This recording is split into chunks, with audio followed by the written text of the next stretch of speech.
أشهد أن لا إله إلا الله وحده لا شريك له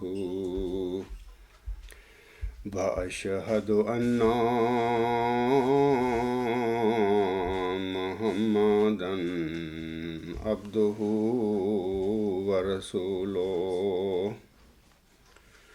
أما بعد فأعوذ بالله من الشيطان الرجيم بسم الله الرحمن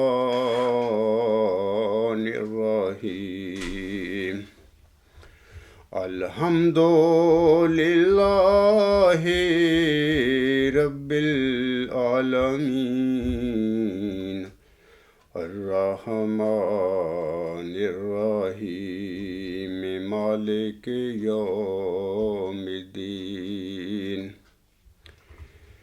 إياك نعبد وإياك نستعين اهدنا الصراط المستقيم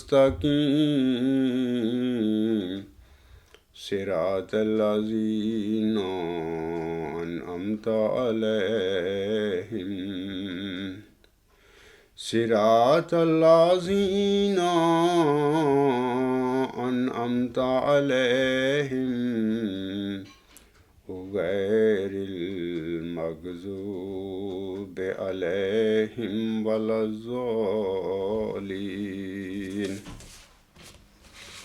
سامعین کرام، آج میرے خطبہ جمعہ کا موضوع ہے کہ نام نہاد معمودی خلافت بلا شک و شبہ پاپائیت کا چربہ ہے۔ لیکن پہلے میں اپنے گزشتہ خطبہ جمعہ کے متعلق کچھ عرض کرنا چاہتا ہوں۔ میرے گزشتہ خطبہ جمعہ کا موضوع تھا حضرت صلی اللہ علیہ وآلہ وسلم کی سچی حدیث کو رد کرنے والا کبھی مرد خدا نہیں ہو سکتا۔ پچھلے خطبہ جمعہ میں وقت کی کمی کی وجہ سے میں بعض حوالوں کو پڑھ نہیں سکا تھا، کیونکہ 1 گھنٹے سے زیادہ خطبہ ہو گیا تھا۔ تو اصل خطبہ کے موضوع کی طرف آنے سے پہلے اب میں گزشتہ خطبہ جمعہ کے متعلق کچھ عرض کرنا چاہتا ہوں۔ سامعین کرام کو واضح رہے کہ جناب مرزا بشیر الدین محمود احمد کے بیانات میں سخت تضاد تھا۔ اپنی زندگی میں جو اپنے بیان دیا کرتے تھے، ان بیانوں کو اگر ہم یکجا کر کے سب کو دیکھیں، ان کو پڑھیں، تو معلوم ہوتا ہے کہ وہ اپنے بیانوں میں کافی متضاد باتیں کیا کرتے تھے۔ کبھی کچھ کہہ دیا، کبھی کچھ کہہ دیا۔ وہ سمجھتے تھے کہ میرے آگے بیٹھے ہوئے میرے مرید اس بات کو کیا جانتے ہیں، میں کیا کہتا پھر رہا ہوں۔ اور کبھی بھی انہوں نے تقویٰ کا جو اظہار ہے وہ اپنے عمل میں نہیں دکھایا لوگوں کو، کیونکہ جو بندہ متقی ہوتا ہے، اللہ تعالیٰ کا برگزیدہ بندہ ہوتا ہے، وہ تو کبھی بھی اپنی باتوں میں تضاد پیدا نہیں کیا کرتا۔ اور میں آپ لوگوں کو بتاتا ہوں کہ نبوت کے معاملے میں وہ کیا کہا کرتے تھے۔ کبھی کہہ دیتے تھے کہ نبی آتے رہیں گے، نبوت جاری ہے، اور کبھی کہہ دیا کرتے تھے کہ نبوت بند ہو چکی ہے، صرف ایک ہی نبی نے آنا تھا، وہ آ چکا ہے، اب کوئی نبی نہیں آئے گا۔ دیکھو، ایک ہی منہ سے یہ متضاد باتیں ہیں۔ میں مثال دیتا ہوں آپ لوگوں کو کہ 1915 میں ان کی جو تقریر تھی جلسہ سالانہ کی قادیان میں، اس میں وہ نبوت کے بارے میں کہتے ہیں، یعنی انبیاء کے بارے میں یا انبیاء کے سلسلہ جاریہ کے متعلق وہ کہتے ہیں، دنیا میں جب ضلالت اور گمراہی اور بے دینی پھیل سکتی ہے تو نبی کیوں نہیں آ سکتا؟ جس وقت ضلالت اور گمراہی پھیلتی رہی ہے اور لوگ خدا تعالیٰ کو بھلا دیتے رہے ہیں اور فسق و فجور میں پھنس جاتے رہے ہیں، اسی وقت نبی آتا رہا ہے۔ اسی طرح اب بھی جب ایسا ہوگا کہ دنیا خدا تعالیٰ کو چھوڑ دے گی، حضرت صلی اللہ علیہ وآلہ وسلم کو بھلا دے گی اور گند اور پلیدیوں میں مبتلا ہو جائے گی، اس وقت نبی آئے گا اور ضرور آئے گا۔ یہ انوار خلافت ان کی تقریر کا نام تھا۔ یہ انوار العلوم جلد 3 صفحہ 124 پر ان کے الفاظ دیکھے جا سکتے ہیں۔ اسی طرح سامعین کرام، یہ تو 1915 کی بات تھی۔ اب اپنی کتاب جو ہے ان کی آئینہ صداقت، یہ انوار العلوم جلد 6 صفحہ 124 پر یہ جو میں الفاظ پڑھوں گا یہ آپ پڑھ سکتے ہیں، دیکھ سکتے ہیں۔ وہاں پر انبیاء کے سلسلہ جاریہ کے متعلق وہ کہتے ہیں، یہ بھی یاد رکھو کہ مرزا صاحب علیہ السلام نبی ہیں اور بحیثیت رسول اللہ صلی اللہ علیہ وآلہ وسلم کے خاتم النبیین ہونے کے آپ کی اتباع سے آپ علیہ السلام کو نبوت کا درجہ ملا ہے، اور ہم نہیں جانتے کہ اور کتنے لوگ یہی درجہ پائیں گے، ہم انہیں کیوں نبی نہ کہیں۔ دیکھیں نا، یہ سن لیا آپ لوگوں نے اس انسان کے جس کو تم مسلم موعود مانتے ہو، جس نے یہ دعویٰ حلفاً کیا تھا کہ میں مسلم موعود ہوں، اس کے یہ الفاظ ہیں۔ اب اگلا سنیے وہ کیا کہتے ہیں۔ تشریح الاذہان مارچ 1914 میں، یہ اس کا صفحہ 31 تا 32 پر یہ جو الفاظ اب میں پڑھوں گا آپ چیک کر لیں، دیکھیں کہ وہاں پر اس شخص نے 1914 میں کیا کہا تھا نبوت کے حوالہ سے۔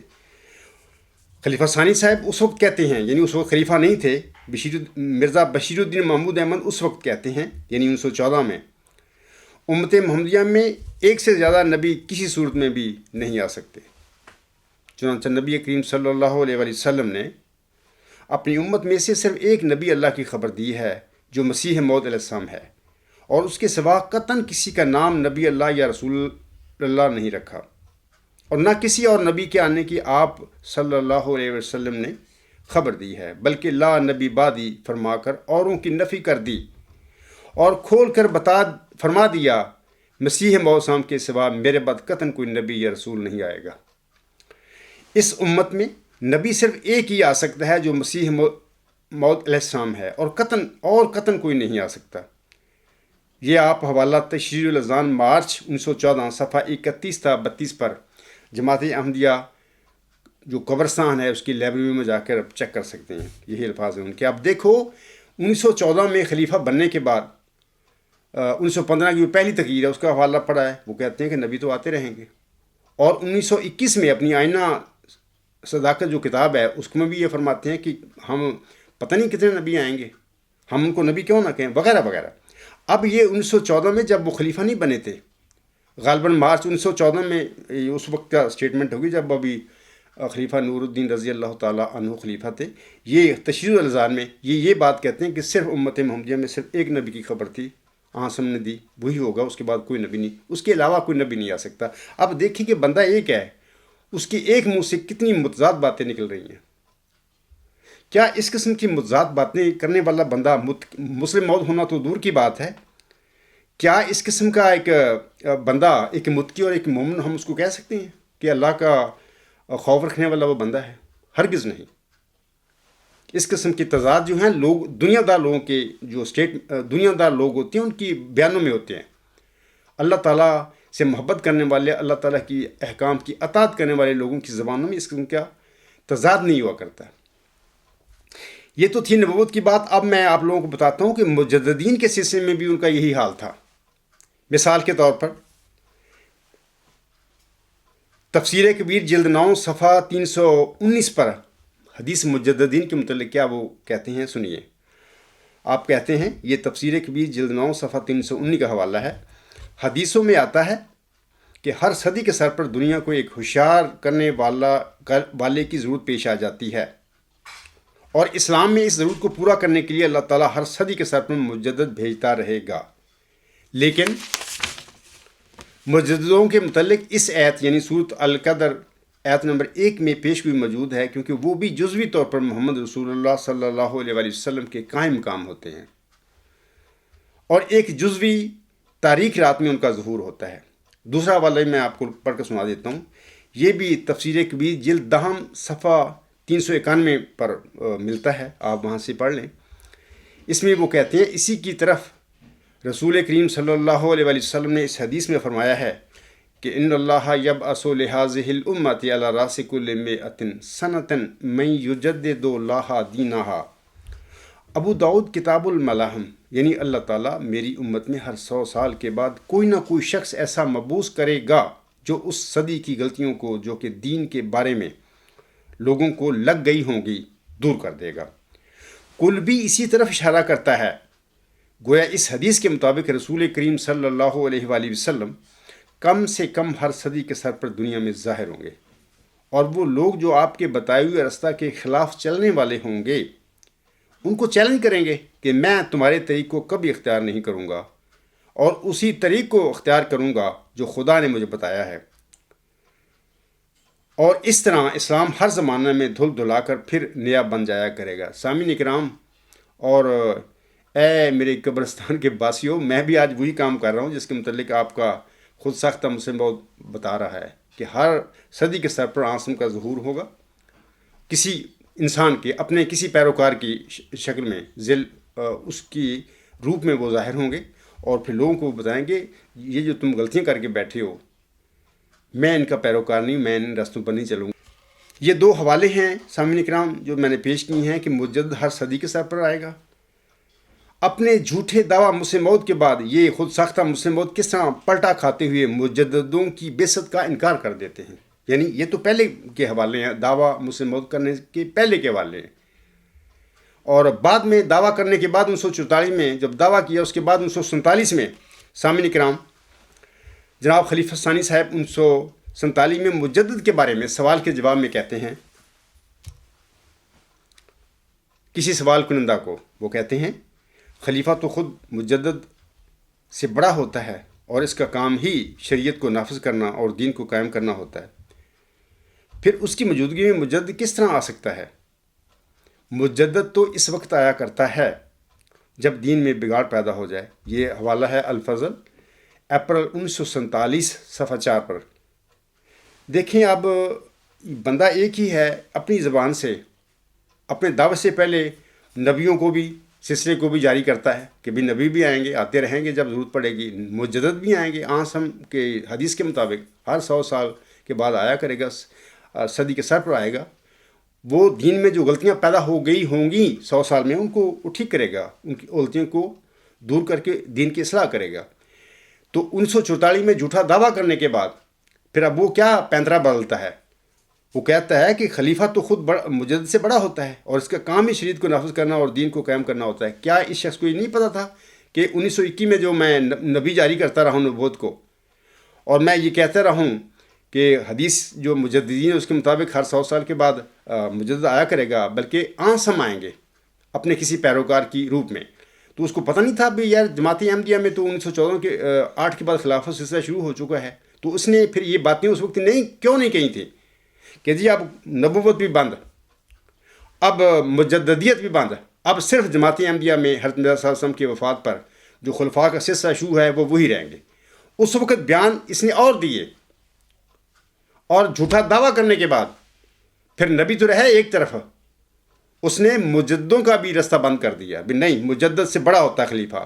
حالانکہ میں آپ لوگوں کو بتاتا ہوں کہ ایت استخلاف جو ہے سورۃ النور کی ایت نمبر 56، اس میں امت محمدیہ کو جس قسم کی خلافت کا وعدہ دیا گیا ہے، یا جس قسم کے خلفاء کے مبعوث ہونے کا آئندہ آنسم کے بعد امت محمدیہ میں مبعوث ہونے والے خلیفوں کا ذکر کیا گیا ہے، یاد رکھیں کہ وہ خلفاء جو ہیں، میں آگے حوالے پڑھوں گا حضرت مرزا صلی اللہ علیہ وسلم کے، اور وہ جو ہیں خلفاء ہیں وہ موسوی سلسلہ کے جو انبیاء تھے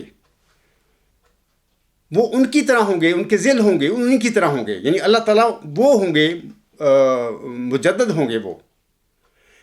یہ دوسرے لفظ میں یہ کہتا ہوں کہ ایت استخلاف میں جس قسم کی خلافت کا اللہ نے وعدہ فرمایا پیارے نبی صلی اللہ علیہ وسلم کے ساتھ، وہ خلافت نبوت ہے، وہ خلافت مجددیت ہے۔ وہ اس قسم کے ڈرامے باز اپنی مدد سے جعلی بنا کر اس میں آپ ہی خود منتخب ہونے والے مطلب کہ جعل سازیوں کے ساتھ اس قسم کے خلیفوں کا اس ایت استخلاف میں ذکر نہیں ہے۔ تمہارے ساتھ اے میرے احمدی بہنوں بھائی اور بزرگوں 100 سال ان لوگوں نے جھوٹ بولا ہے۔ اگر کوئی ثابت کر دے، میں ہاں ایک بات کہہ دیتا ہوں آگے جانے سے پہلے کہ حضرت مرزا صلی اللہ علیہ وسلم نے اپنے رسالہ سر الخلافہ میں اس جو ہے سورۃ نور کی ایت استخلاف ہے، اس کا مصداق صرف حضرت ابوبکر صدیق رضی اللہ تعالیٰ عنہ کو قرار دیا ہے۔ باقی خلفائے راشدین جو ان کے بعد تھے ان کو بھی انہوں نے اس کا مصداق قرار نہیں دیا۔ یہ سر الخلافہ عربی کی کتاب ہے، اور عجیب بات ہے کہ انہوں نے حضرت مرزا صلی اللہ علیہ وسلم کے لٹریچر میں سے فارسی کلام کو بھی عربی کلام کو بھی ترجمہ کر کے لوگوں کے آگے دکھایا ہوا ہے جماعت میں، لیکن سر الخلافہ کا آج تک ان لوگوں نے ترجمہ نہیں کیا اردو میں۔ وجہ کیا تھی؟ وجہ یہ تھی کہ ان کا جھوٹ پکڑا جاتا تھا اس کے ساتھ، یہ تم ایت استخلاف کو جھوٹے طور پر اپنے پیج لگا کے بیٹھے ہوئے۔ ہاں، انجمن اشاعت اسلام لاہور والوں کا یہ میں سمجھتا ہوں بڑی نیکی ہے کہ انہوں نے حضرت مرزا صلی اللہ علیہ وسلم کی اس جو رسالہ ہے یا کتابچہ ہے سر الخلافہ، اس کا ترجمہ اردو میں کیا۔ بہرحال وہ ان کو میں سمجھتا ہوں کریڈٹ جاتا ان کو، ان کی یہ نیک نیتی ہے، ان کا اچھا رول ہے، میں اس کا اپریشیٹ کرتا ہوں ان کو۔ لیکن جماعت احمدیہ قبرستان جو ہے، انہوں نے باقی کتابوں، حضرت مسلم کتابوں کو جو عربی میں ہیں یا فارسی میں، ان کے ترجمے کیے، لیکن سر الخلافہ کا ترجمہ انہوں نے نہیں کیا، کیونکہ ان کی دکان پر حملہ ہوتا تھا اس کے ترجمہ کرنے کے بعد، جب لوگوں کو پتہ چل جاتا کہ جی یہ ایت استخلاف، تو ایت استخلاف میں جس قسم کی خلافت کا اللہ تعالیٰ نے اپنے پیارے نبی صلی اللہ علیہ وسلم سے وعدہ فرمایا ہے، ان کی وفات کے بعد امت محمدیہ میں آئیں گے یہ خلیفے، وہ خلافت نبوت یا خلافت مجددیت ہے۔ اس قسم کی جعلی یہ خلیفے جو بنے پھرتے ہیں اپنے ڈراموں جال سازیوں کے ساتھ، ان کا کوئی ذکر نہیں ہے وہاں پہ۔ یہ کہاں خلیفے ہیں؟ یہ تو ملوک ہیں، یہ تو بلائے دمشق ہے، اسی قسم کے ملوک ہیں یہ، یا بادشاہ ہیں جس کے خلافت راشدہ محمدیہ تھی، اس کے ختم ہونے کے بعد جس کا سلسلہ شروع ہوا تھا، یہ وہ ہیں وہ لوگ۔ تو ایت استخلاف کو اپنے اوپر لگا کر بیٹھے ہوئے ہیں اور لوگوں کو دھوکہ دیا ہوا ہے۔ تو یہ تھی مرزا بشیر الدین محمود احمد صاحب کی جعل سازیاں، کہ کبھی کچھ کہتے تھے، کبھی نبیوں کو جاری کر دیتے تھے سلسلے کو، کبھی بند کر دیتے تھے، کبھی مجددین کی جو ہے سلسلہ ہے اس کو جاری کرتے تھے کہ ہر 100 سال کے بعد آئے گا، کبھی جی خلیفہ تو بڑا ہوتا ہے مجدد سے، کبھی ان کا انقطاع کر دیتے تھے، بند کر دیتے تھے کہ یہ مجدد نہیں آئے گا خلیفہ کے ہوتے ہوئے۔ یہ سب جھوٹ تھے اس انسان کے۔ اچھا، اس کے بعد اب میں آتا ہوں خلیفہ ثالث کی طرف۔ یہ شخص حافظ قرآن تھا، حضرت مرزا صلی اللہ علیہ وسلم کا پوتا تھا۔ انہوں نے ویسے ہی حدیث مجددین کو وضعی یعنی جعلی اور مصنوعی اور غلط قرار دے دیا اپنے دور خلافت میں۔ بہت سارے حوالے الغلام.com جو ہے اس کی نیوز پر آپ ان کے متعلق پڑھ سکتے ہیں، میں نے وہاں پر آن ایئر کیے ہوئے ہیں، آپ پڑھ سکتے ہیں تفصیل وہاں پہ، لیکن میں تو صرف ان کا ایک حوالہ آج آپ لوگوں کو پڑھ کر سناؤں گا۔ وہ خدام الاحمدیہ کے خطاب 6 نومبر 1977 میں فرماتے ہیں۔ کون؟ خلیفہ ثالث جو بنا ہوا تھا، حافظ قرآن تھا، وہ کہتا ہے ہمیں حضرت مسیح موعود صاحب نے جو دوسری بات بتائی اس کے مطابق غور کرنا پڑے گا۔ آپ نے فرمایا نبی کریم صلی اللہ علیہ وآلہ وسلم نے جو بھی فرمایا ہے وہ قرآن کریم کی کسی نہ کسی آیت کی تفسیر ہے۔ پھر آپ نے یہ فرمایا کہ محمد صلی اللہ علیہ وسلم کا بڑا عرفہ اور بلند مقام تھا، واقعی تھا، لیکن آپ لوگوں نے محمد صلی اللہ علیہ وسلم کے اس عرفہ اور بلند مقام پر کتنے حملے کیے کر کے بیٹھے ہوئے ہو۔ تو آگے کہتے ہیں خدا تعالیٰ سے آپ علم سیکھتے تھے، بلا شک و شبہ ہم خدا تعالیٰ سے علم سیکھتے تھے۔ یہ تو ہم مانتے ہیں کہ آپ قرآن کریم کی کسی آیت کی اتنی دقیق تفسیر کر جائیں کہ عام آدمی کے دماغ کو اس کا ماخذ کا پتہ نہ لگے اور سمجھ میں نہ آئے کہ یہ کس آیت کی تفسیر ہے۔ آپ نے فرمایا کسی کو سمجھ آئے یا نہ آئے، یعنی حضرت مرزا صلی اللہ علیہ وسلم کے متعلق وہ فرما رہے ہیں، آپ نے فرمایا کسی کو سمجھ آئے یا نہ آئے مگر یہ نہیں ہو سکتا کہ وہ قرآن کریم کی کسی آیت کی تفسیر نہ ہو۔ آگے کہتے ہیں، آپ یہ امپورٹنٹ بات سننے والی ہے، سنیں توجہ سے سنیں۔ آگے کہتے ہیں اگر تجدید دین والی یہ حدیث درست ہے، حدیث مجددین کی وہ بات کر رہے ہیں، آگے بریکٹ میں کہتے ہیں اور ہے یہ درست۔ دیکھو یہ حافظ قرآن تھا، کتنا جعل سازیاں کر رہا تھا۔ تو یہ قرآن کریم کی کسی نہ کسی آیت کی تفسیر ہونی چاہیے، اس کو یقین نہیں تب یہ ہے، جبکہ ان کا دادا امام مہدی و مسلم سم اپنی ملفوظات میں، اپنے فرمودات میں، اپنی تحریروں میں سینکڑوں جگہ یہ بیان کر کے گئے ہیں کہ یہ حدیث سچی ہے، تواتر معنوی تک پہنچ گئی ہے، اور اس حدیث کا منبع اور ماخذ سورۃ الحجر کی آیت نمبر 10 ہے، جس میں اللہ فرماتا ہے انا نحن نزلنا الذکر و انا لہ لحافظون۔ یہ حافظ صاحب کہہ رہے ہیں کہ اگر تجدید دین والی یہ حدیث درست ہے تو یہ قرآن کریم کی کسی نہ کسی آیت کی تفسیر ہونی چاہیے۔ اس نے پڑھا نہیں تھا اپنے دادا جان کو کہ وہ تو کہتے ہیں ہے سچی حدیث ہے۔ آگے کہتے ہیں اور اگر یہ قرآن کریم کی کسی آیت کی بھی تفسیر نہیں، دیکھو انا للہ و انا الیہ راجعون، یہ حافظ قرآن صاحب یہ کیا کہہ رہا ہے، اگر یہ قرآن کریم کی کسی آیت کی بھی تفسیر نہیں، آگے پھر بریکٹ میں لکھ دیا میں سمجھتا ہوں کہ یہ کہنا غلط ہوگا، یہ ضرور کسی آیت کی تفسیر ہے۔ دیکھو یہ خدا کے بنائے ہوئے خلیفوں کے یہ کرتوت ہوتے ہیں۔ مظہر قدرت ثانیہ جس کو یہ ان کو بنا کے بیٹھے ہوئے، کیا قدرت ثانیہ کے جو مظاہر ثانیہ ہیں آئیں گے جماعت حضرت مرزا صلی اللہ علیہ وسلم کے بعد، کیا ان کے یہ کرتوت ہوتے ہیں؟ آگے کہتے ہیں تو پھر ہم اس کو یہ کہیں گے کہ یہ حدیث صحیح نہیں، انا للہ و انا الیہ راجعون. یہ لوگ ہیں خلیفہ، یعنی مرزا غلام صاحب کی یہ جانشین بنے ہوا تھا، تیسرا جانشین. کسی راوی نے کہیں سے غلط بات اٹھا لی اور آگے بیان کر دی، انا للہ و انا الیہ راجعون. اے قبرستان کے باسیوں، تم سب پڑھو انا للہ و انا الیہ راجعون. تمہارے ساتھ کیا کیا ان لوگوں نے؟ حضرت مرزا صلی اللہ علیہ وسلم کے لٹریسی کے ساتھ، اس کی احمدیت کے ساتھ ان لوگوں نے کیا کیا ڈرامے اور کیا کیا دجل کی ہوئی ہیں، کیا کیا گند ڈالا ہے ان لوگوں نے احمدیت میں. یہ جیسے کہ میں پہلے بتا چکا ہوں، یہ حافظ قرآن تھے اور اسلام اور احمدیت سے یہ کیا کیا کھلواڑ کرتے رہے. اب خود آپ فیصلہ کریں کہ اس قسم کے کام کرنے والے غلط، کیا یہ لوگ خدا کے بنائے ہوئے خلیفے ہو سکتے ہیں؟ خود فیصلہ کرو. کیا یہ ایسے لوگ جعل ساز جھوٹے لوگ دجل کرنے والے کیا قدرت ثانیہ کے مظاہر ہو سکتے ہیں؟ ہرگز نہیں، ہرگز نہیں. ایک دفعہ مرزا غالب کہتے ہیں، وہ تو بہرحال اپنی طور طریقہ تھا ان کا، ایک بندہ تھے اپنی زندگی کے، بہرحال سچے انسان تھے، میں تو ان کو بھی ولی سمجھتا ہوں. اس کی کمزوریاں اس کے ساتھ تھیں، کوئی بھی انسان کمزوریوں سے پاک نہیں ہے. بہرحال نبیوں سے بھی بہرحال بعض کو اجتہادی غلطی ہو جاتی ہے. یہ کمزوری ایک لحاظ سے کمزوری نہیں ہے، ایک بشری صحب ہوتا ہے. غالب بھی ایک بشر تھا، بہرحال اس میں کمزوریاں تھیں، میں ان کو مانتا ہوں، لیکن اس کے باوجود میں سمجھتا ہوں کہ انتہائی سلیم الفطرت بندہ تھا. اس کے اندر نیکی تھی، تقویٰ تھا. لیکن کسی وقت اپنے مسائل کی وجہ سے کہتا ہے کہ بک رہا ہوں جنوں میں کیا کیا کچھ نہ سمجھے خدا کرے کوئی. اس نے تو اپنی وہ کسی حال میں ہوگا اس نے یہ بات کہہ دی. لیکن میں سمجھتا ہوں کہ خلیفہ ناصر صاحب جو حافظ قرآن تھا، یہ کیا کرتا پھر رہا تھا؟ لوگوں کے ساتھ کیا دھوکہ دہی لوگوں کو کر رہا تھا؟ حضرت مرزا صاحب صاحب کے جو تعلیم تھی اور آنسم کی اس حدیث کے ساتھ یہ کیا کیا یہ کر رہا تھا ظلم. آگے سنیے، میں یہ مشل راہ جو ہے صفحہ 457 458، یہ جو ان کا مشل راہ ہے الغلام.com پر نیوز نمبر 66 پر یہ الفاظ خلیفہ ناصر صاحب کے آپ پڑھ سکتے ہیں. آگے میں آتا ہوں مرزا طاہر کی طرف.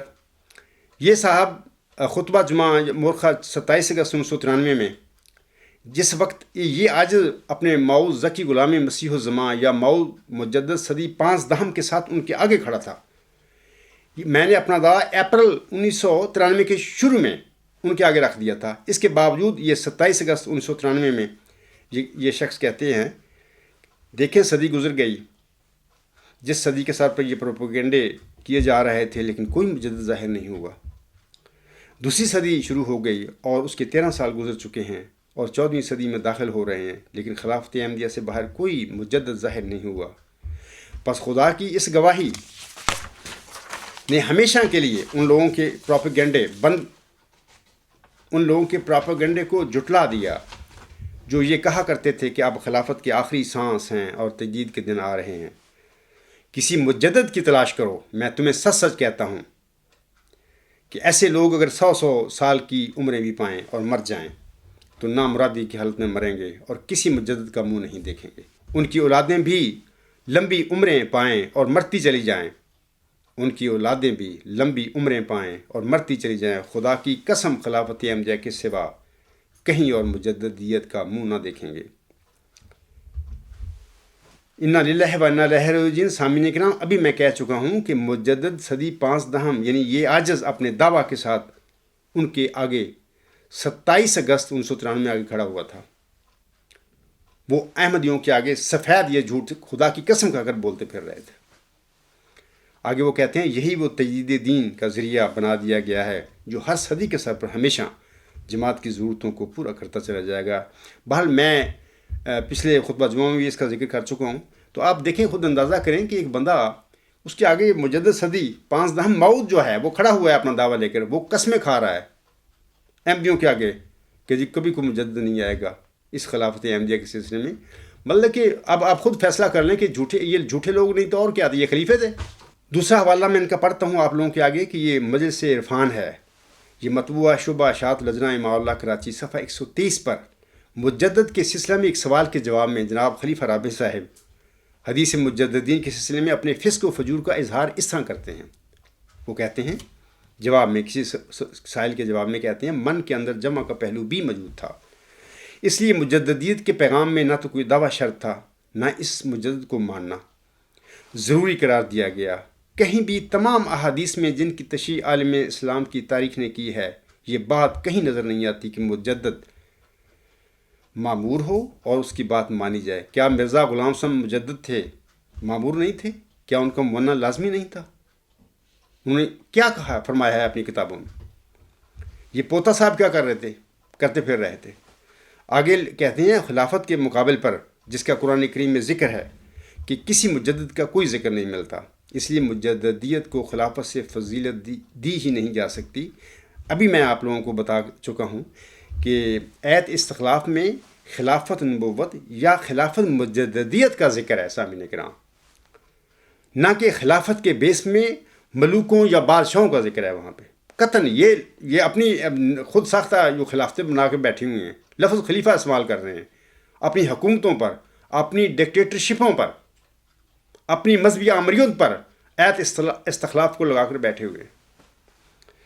حضور، میں نے ابھی بتایا آپ لوگوں کو، حضور کا یہ سر الخلافہ جو ہے رسالہ ہے، عربی میں ہے، اس میں حضور سامنے اس ایت استخلاف و محمدی سلسلہ خلافت راشدہ کا، اس میں صرف اس ایت کو حضرت ابوبکر صدیق رضی اللہ تعالیٰ عنہ پر چسپاں کیا ہے۔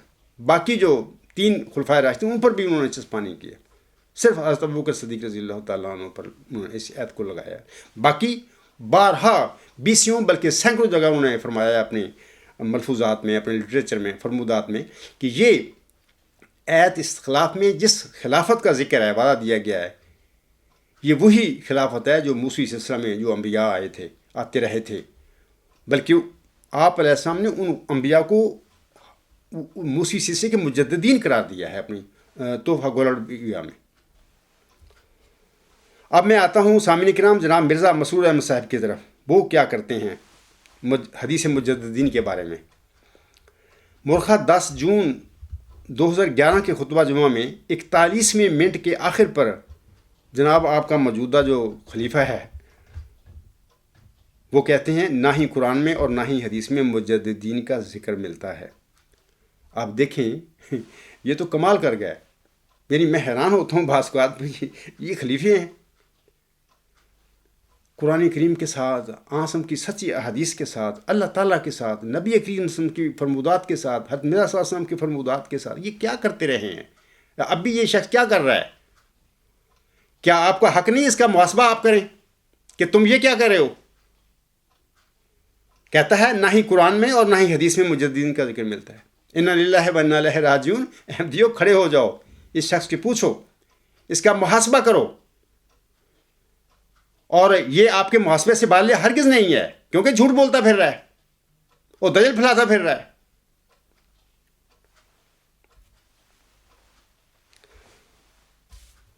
جیسا کہ میں پہلے کہہ چکا ہوں کہ حضرت مرزا صاحب صاحب نے جو سورۃ نور کی ایت استخلاف ہے، اس میں جس خلافت کا ذکر کیا گیا ہے یا وعدہ کیا گیا ہے، اس کی مطابق امت محمدیہ میں نزول فرمانے والے یا مبعوث ہونے والے جو خلفاء ہیں وہ مجددین ہیں۔ ان میں سے ایک حضرت مرزا صاحب صاحب بھی تھے جس کی خلافت کو ہم خلافت نبوت کہہ سکتے ہیں۔ باقی سارے مجدد تھے آپ علیہ السلام سے پہلے نا۔ آپ کہتے ہیں کہ اس قسم کے جو مجدد ایت استخلاف کے مطابق امت میں آنے والے ہیں، ان کا منکر جو ہوگا وہ فاسق ہوگا۔ خود مرزا صاحب صاحب فرما رہے ہیں، ان کا فتویٰ ہے یہ۔ مرزا طاہر کہہ رہے ہیں کہ نہ وہ معمور ہوں گے، نہ ان کو ماننا شرط ہے۔ یہ صاحب کہہ رہے ہیں موجودہ جو آپ کے ہیں، یہ کہتے ہیں نہ ہی قرآن میں نہ ہی حدیث میں کوئی مجددین کا ذکر ہی نہیں ملتا۔ میں وہ حوالہ پڑھ دیتا ہوں حضرت مرزا صاحب صاحب کا، یہ شہادت القرآن کا حوالہ ہے، روحانی خزائن جلد 6 صفحہ 344 پر۔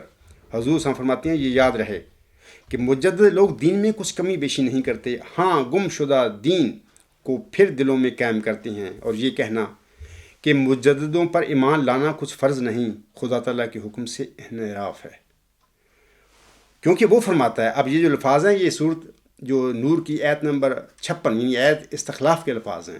حضور صاحب فرماتے ہیں کیونکہ وہ فرماتا ہے وَمَنْ كَفَرَ بَعْدَ ذَلِكَ فَأُولَٰئِكَ هُمُ الْفَاسِقُونَ، یعنی بعض اس کے جو خلیفے یعنی مجدد بھیجے جائیں پھر جو شخص ان کا منکر رہے وہ فاسقوں میں سے ہے۔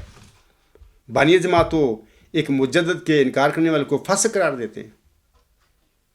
یہ کہتے ہیں کہ نہ وہ معمور ہوگا نہ اس کا ماننا شرط ہے. کتنا بڑا ظلم کر رہے ہیں حضرت مرزا صاحب وسلم کی احمدیت پر. سامعین کرام، بانی جماعت حکم و عدل حضرت مرزا غلام علیہ السلام مجددوں کے انکار کرنے والوں کو نہ صرف فاسق قرار دیتے ہیں بلکہ اپنے منظوم کلام میں کسی سچی حدیث کا انکار کرنے والوں کو خبیث بھی قرار دیتے ہیں. میں ان کا ایک شعر پڑھ دیتا ہوں، بلکہ 3 پڑھتا ہوں. در یاسمین صفحہ 59 یعنی 59 پر یہ ان کا منظوم کلام ہے. اور علاوہ اس کے آپ تحفہ گولڑویہ روحانی خزائن جلد 17 صفحہ 78 پر بھی حضور صاحب کا یہ منظوم کلام پڑھ سکتے ہیں. حضور صاحب فرماتے ہیں، دشمن ہے وہ خدا کا جو کرتا ہے اب جہاد، منکر نبی کا ہے جو یہ رکھتا ہے اعتقاد. کیوں چھوڑتے ہو لوگو نبی کی حدیث کو، جو چھوڑتا ہے چھوڑ دو تم اس خبیث کو. کیوں بھولتے ہو تم یزا الحرب کی خبر، کیا یہ نہیں بخاری میں دیکھو تو کھول کر. بڑی طویل نظم ہے، آپ پڑھیں. میں لوگوں کو ایک بات کی وضاحت کر دیتا ہوں کہ یہاں پر حضور صاحب نے جو حدیث ہے نزول مسیح عیسیٰ ابن مریم کے بارے میں، اس کے بارے میں آنس نے فرمایا تھا جب وہ آئے گا تو اس وقت وہ یزا الحرب کا واقعہ ہوگا، یعنی کہ وہ لڑائی کو ختم کریں گے، یعنی اس کا زمانہ مذہبی جنگوں کے خاتمہ کا زمانہ ہوگا. یہ میں پڑھتا نہیں کیونکہ وقت تھوڑا ہے، نہیں تو میں پوری حدیث پڑھ دیتا. لیکن میں آپ لوگوں کو بتانا چاہتا ہوں کہ دیکھو حضور صاحب نے اپنے شعر میں یہ جو فرمایا ہے نا، کیوں چھوڑتی ہو لوگوں نبی کی حدیث کو، جو چھوڑتا ہے چھوڑ دو تم اس خبیث کو. اس حدیث میں ہمارے پیارے آقا حضرت مرزا صاحب سامنے ایک اصولی بات بیان کی ہے. یہ نہیں کہ صرف جو حدیث ہے جس میں یزا الحرب کا ذکر ہے وہ اس حدیث کو چھوڑنے والا خبیث ہوگا، نہیں، ایسی کوئی بات نہیں ہے. بلکہ آپ نے ایک عمومی اصول بیان فرمایا ہے کہ جو بھی سچی حدیث کو جھٹلائے گا، اس کا انکار کرے گا، اس کو منسوخ کرے گا، تو یہ سارا کام کرنے والا وہ شخص جو بھی ہوگا وہ خبیث ہوگا سچی حدیث کا. اور پھر حدیث مجددین جو ہے اس کے متعلق تو خود بانی جماعت اپنی کتابوں میں سینکڑوں دفعہ فرما چکے ہیں یہ حدیث بالکل سچی ہے. اور اس حدیث کا منبع ماخذ جو ہے سورۃ الحجر کی آیت نمبر 10 ہے، انا نحن نزلنا الذکر وانا لہ لحافظون. تو آپ کو اب سمجھ آ جانی چاہیے کہ حضور صاحب نے ہر اس سچی حدیث کے انکار کرنے والے کو خبیث قرار دیا ہے جس کا سچا ہونا خود خدا نے اپنے فعل سے ظاہر فرما دیا. تو اس کے مطابق میں آپ لوگوں کو بتانا چاہتا ہوں کہ اس شعر کے مطابق پھر یہ جو ہے نا اپنا یہ فتویٰ جو حضور صاحب کا ان کی اولاد پر پڑ رہا ہے اس ٹائم. خود مرزا بشیر الدین محمود احمد نے اس حدیث کا انکار کیا، ان کے پوتے نے خلیفہ ثالث نے اس حدیث مجددین کو جھوٹی، جعلی اور مصنوعی قرار دیا. میں حوالہ بھی پڑھ چکا ہوں. ان کے خلیفہ رابع صاحب ان کے پوتے تھے، انہوں نے بھی اس حدیث کا جڑ کاٹی، اس پر حملہ کیا. تو حضور صاحب کے فتویٰ کے مطابق وہ بھی خبیث ثابت ہو چکے ہیں. ان کا موجودہ جو پڑپوتا ہے وہ بھی کہتا ہے نہ قرآن میں نہ حدیث میں کوئی مجددین کا ذکر نہیں ہے، وہ بھی اس حدیث پر حملہ کر کے بیٹھے ہوئے ہیں. تو وہ بھی حضور صاحب کے فتویٰ کے مطابق خبیث ثابت ہو جاتے ہیں. آپ مجھ سے ناراض نہ ہونا، یہ فتویٰ مرزا صاحب کا ہے. جو بھی وہ کام کرے گا جیسا اگر میں کروں گا تو میں بھی اس زمرے میں اس فتویٰ کے نیچے آ جاؤں گا. لیکن اس وقت تک حضور صاحب کی اپنی اولاد آپ علیہ السلام کے اس فتویٰ کے نیچے بیٹھی ہوئی ہے کہ وہ سارے خبیث ثابت ہو چکے ہیں. اس کے بعد میں اب یہ تو تھا گزشتہ خطبہ جمعہ میں جو باتیں میں نے چھوڑ دی تھیں وقت کی کمی کی وجہ سے، ان پر میں نے تھوڑی سی روشنی ڈالی ہے. اب میں آج کے خطبہ کی طرف آتا ہوں. سامعین کرام، آج کے خطبہ کا موضوع جیسے کہ میں بیان کر چکا ہوں وہ یہ ہے کہ نام نہاد محمودی خلافت بلا شک و شبہ پاپائیت کا چربہ ہے، یعنی اس کا نقل اور اس کا ذل ہے. اب سوال پیدا ہوتا ہے کہ کیسے. اب میں اس موضوع کے حوالے سے میں چند اصولی باتوں پر روشنی ڈالوں گا جس کے نتیجے میں مجھے امید ہے کہ آپ سب احمدیوں کو معلوم ہو جائے گا کہ نام نہاد محمودی خلافت صرف اور صرف پاپائیت کا چربہ ہے، اس کی نقل ہے اور اس کا ذل ہے. اور اس خلافت کا، اس نام نہاد خلافت کا، محمودی کا، نہ اسلامی یا خلافت راشدہ سے کوئی تعلق ہی ثابت نہیں ہوتا. اور یہ جو باتیں ہیں میں آپ لوگوں کی آگے پیش کروں گا ثبوت کے ساتھ، دلائل کے ساتھ، زبانی دعوے نہیں ہوں گے میرے، اور کوئی اگر ان کو جھٹلانا چاہتا ہے تو میدان میں آئے۔ سامعین کرام، پہلے تو آپ یہ بات یاد رکھیں کہ حضرت مرزا صاحب وسلم اپنے بعد اپنی جماعت کو کسی بھی قسم کا نہ کوئی خلافتی ڈھانچہ دے کر گئے ہیں، اور نہ ہی وہ یہ نصیحت کر کے گئے ہیں کہ میرے بعد کوئی خلافتی ڈھانچہ بنا لینا۔ یاد رکھیں یہ بات کو۔ اور اس حقیقت کا ثبوت حضور صلی اللہ علیہ وسلم کے رسالہ الوصیت کو پڑھنے سے مل جاتا ہے۔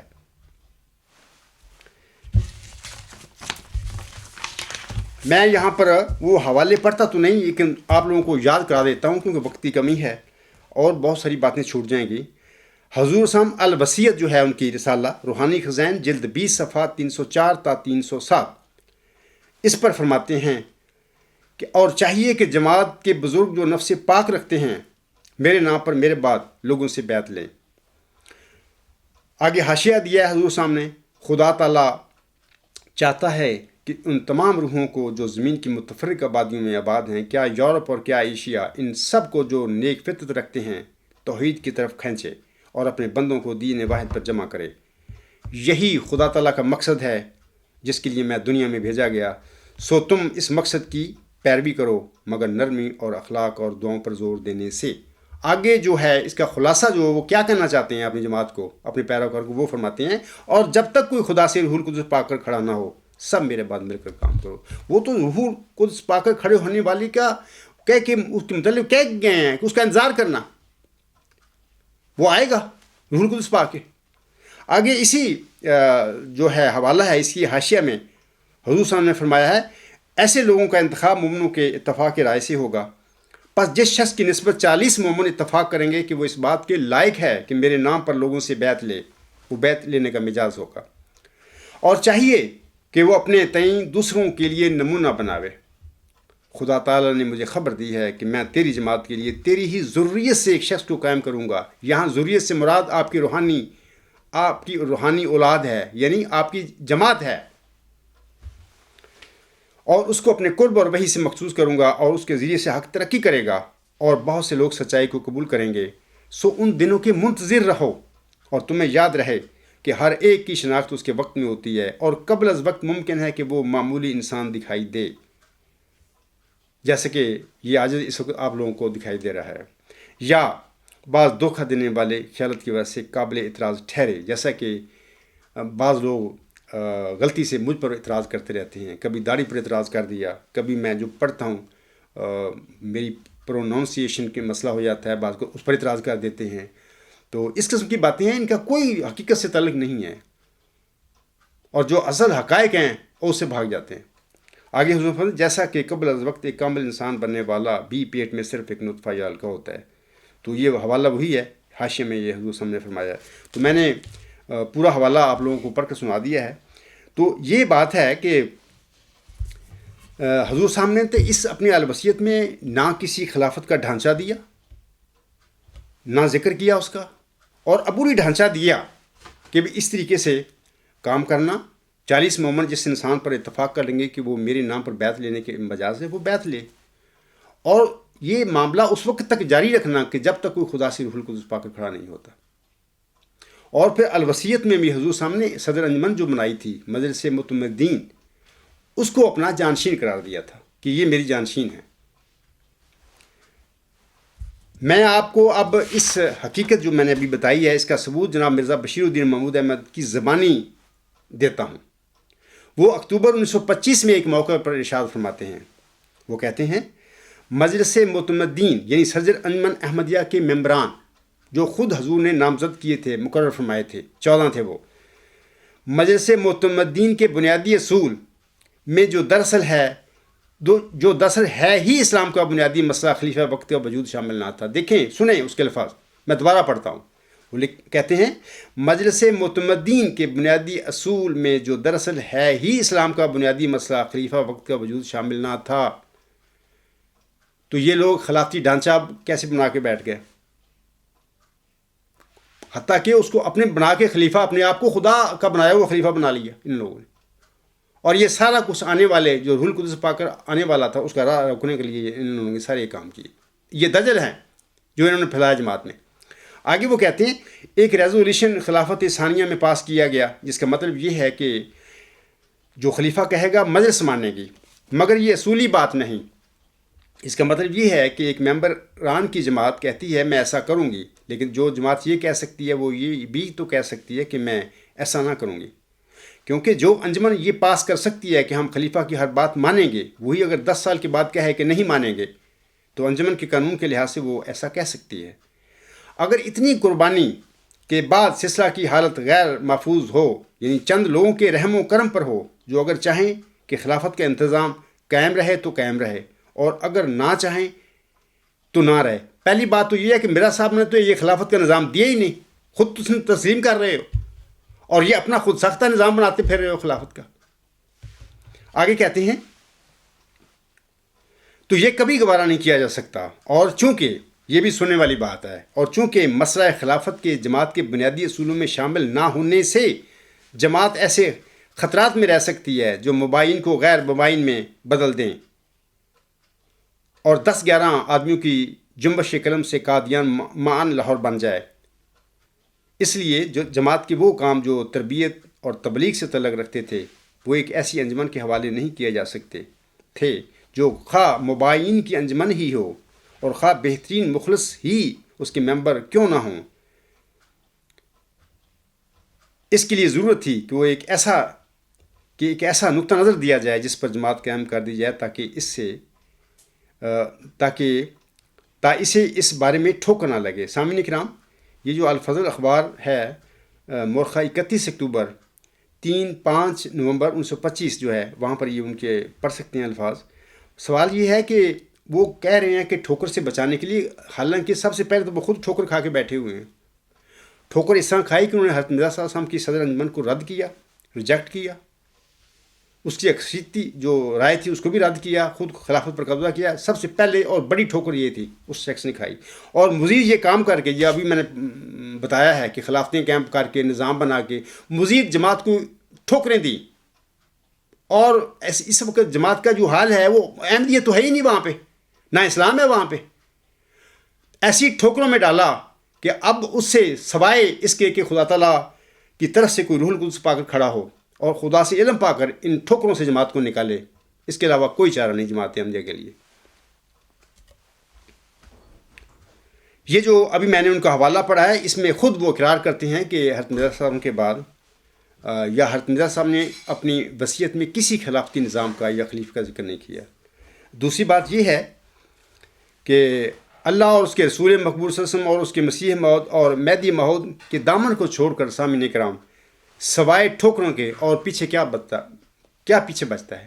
سوال ہی نہیں پیدا ہوتا کہ ایک بندہ ہے یا ایک جماعت ہے کسی غلط آدمی کے پیچھے لگ جائے اور اللہ اس کے رسول اس کے مسیح موعود سے دور چلی جائے تو وہ کیسے ٹھوکروں سے بچ سکتی ہے؟ وہ تو ٹھوکروں میں جا گری۔ اس کے بعد میں آپ لوگوں کو بتانا چاہتا ہوں کہ مورخہ 9 اپریل 1907 کو ایک بلائے دمشق الہام ہوا تھا حضرت مرزا صاحب وسلم کو۔ یہ آپ لوگ تذکرہ میں سے چیک کر سکتے ہیں۔ یہ جو ہے بلائے دمشق کا جو الہام ہے، اصل میں اس میں خبر یہ دی ہے اللہ تعالیٰ نے مرزا صاحب وسلم کو کہ تیرے بعد انبی دمشق کی بلا کی طرح ایک بلا تیری جماعت کو چپٹ جائے گی، اور وہ بلا جو ہے حضور وسلم کی اپنی اولاد ہے۔ تبھی مطلب کہ انبی جو بلا تھی اس کے ساتھ مماثلت کی وجہ سے اللہ تعالیٰ نے الفاظ اپنے الہام میں فرمایا بلائے دمشق۔ وہ بلائے دمشق تھی جس نے عاصم کے نواسی کو بھی کربلا میں شہید کر دیا۔ کیا ظلم پر امت پر کتنا ظلم کیا ہے ان لوگوں نے، انبی ملوکوں نے۔ تو اسی بلا کی مناسبت سے یہ الہام جو مرزا صاحب پر نازل ہوا 9 اپریل 1907 کو، بلائے دمشق اللہ تعالیٰ نے اس کا نام رکھا ہوا بلائے دمشق۔ اسی طرح سامعین کرام حضور صاحب فرماتے ہیں، یہ ازالہ و ہم روحانی خزائن جلد 3 صفحہ 138 حاشیہ پر یہ الفاظ ہیں۔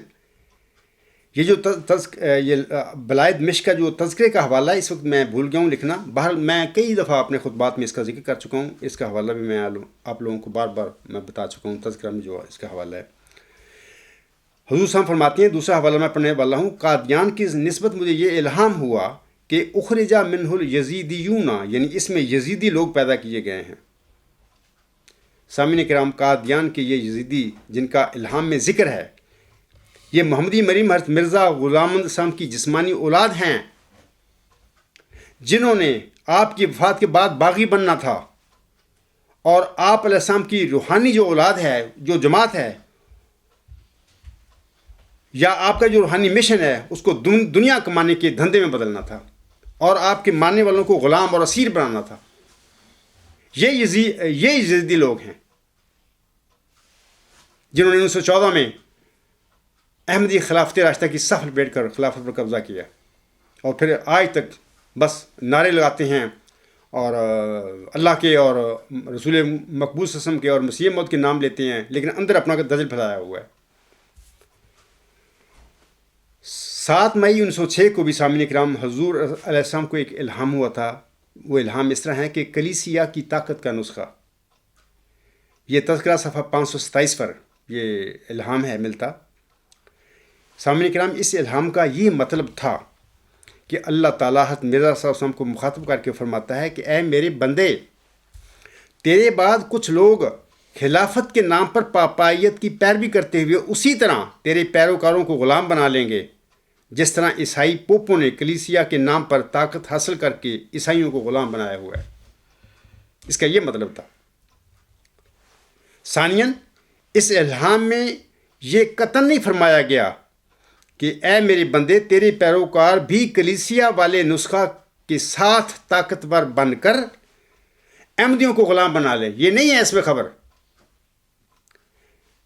جیسا کہ بعد ازاں مرزا بشیر الدین محمود احمد نے احمدیوں کے ساتھ کیا ہے۔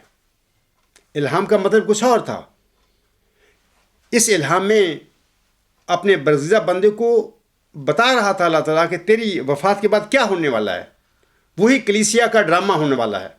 جس طرح کلیسیا نے طاقت پکڑی ایک نظام بنا کر، اسی طرح تیرے بعد بھی کچھ لوگ اسی نسخے کے ساتھ تیری جماعت کو پکڑیں گے اور لوگوں کو غلام بنا لیں گے۔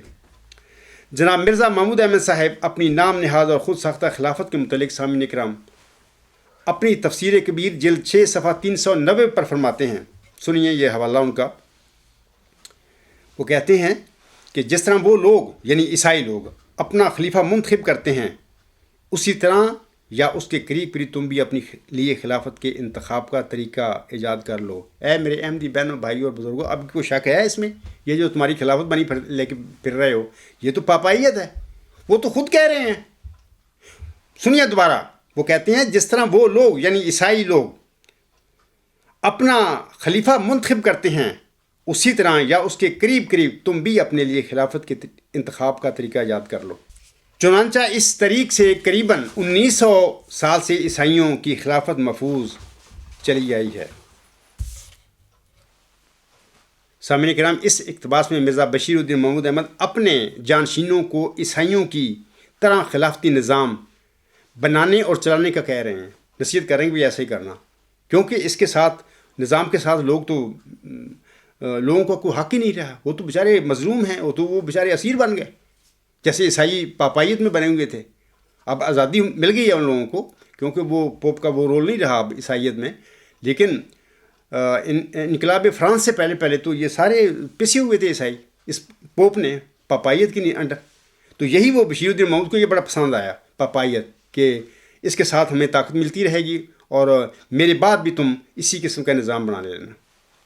تو اس میں کیا شک ہے کہ خود مرزا بشیر الدین محمود احمد اپنے یہ جو حوالہ ابھی میں نے پڑھا ہے اس میں کہہ رہے ہیں کہ تم بھی، یہ تفسیر کبیر جلد 6 صفحہ 390 پر کہتے ہیں کہ تم بھی عیسائیوں کی طرح یا اس کے قریب قریب خلافت کے انتخاب کا طریقہ یاد کر لو۔ وہ تو پاپائیت ہے، یعنی خود وہ کہہ رہے ہیں۔ تو اس میں کیا شک والی بات ہے کہ یہ جو آپ کا خلافتی سسٹم ہے جماعت احمدیہ قبرستان میں، یہ تو پاپائیت ہے، اس کا چربہ ہے، یہ اس کی کاپی ہے اور اس کا ذل ہے۔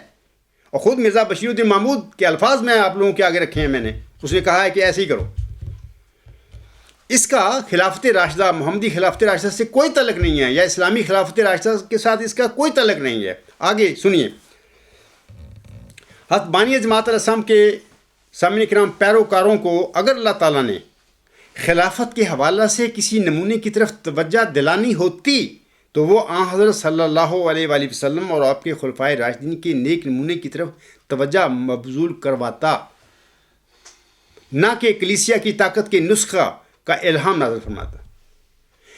یہ کلیسیا کی طاقت کا نسخہ الہام میں صرف اپنے بندے کو اللہ تعالیٰ نے بتایا تھا کہ تیرے بعد بھی یہ ڈرامہ ہونے والا ہے، جس طرح وہ عیسائی لوگ پکڑے گئے ہیں، جس طرح نظام بنا کے پکڑ لیے، تیرے بعد بھی یہ کام ہوگا۔ تو مرزا بشیر الدین محمود احمد بڑا شاطر انسان تھا، اس نے اس نسخے کو استعمال کیا، کلیسیا کا جو نسخہ طاقت کا تھا، اور اس کے بعد پورے آدمی اسیر بنا لیے، اور اپنی جو مذہبی حکومت ہے خلافت کے نام پر ہمیشہ ہمیشہ کے لیے نہ صرف اس کو مضبوط بنا لیا اور دائمی بھی بنا لیا کہ کوئی بندہ ہماری خلافت کو، ہماری مذہبی حکومت کو چیلنج نہ کر سکے۔ اچھا، یہ تو تھی مرزا بشیر الدین محمود احمد کا حوالہ۔ اس کے حوالے سے ثابت کر دیا میں نے کہ یہ نا موجودہ آپ کی جو خلافت ہے محمودی جو ہے، یہ تو پاپائیت کا چربہ ہے، اس کی نقل ہے، اس کا ذل ہے۔ اس کا خلفائے راشدین یا محمدی خلافت سے یا احمدی خلافت راشدہ سے کوئی تعلق نہیں ہے۔ اب میں آتا ہوں تمہارے جو موجودہ جو ہیں سربراہ مرزا مسرور احمد صاحب۔ مورخہ 7 اکتوبر 2013 کو آسٹریلیا میں بچیوں کی پروگرام میں ایک بچی کے ایک سوال کہ خلیفہ کس طرح چنا جاتا ہے کا جواب دیتے ہوئے ارشاد فرماتے ہیں، آپ ذرا توجہ سے سننا کہ تمہارا خلیفہ کیسے جواب دیتا ہے۔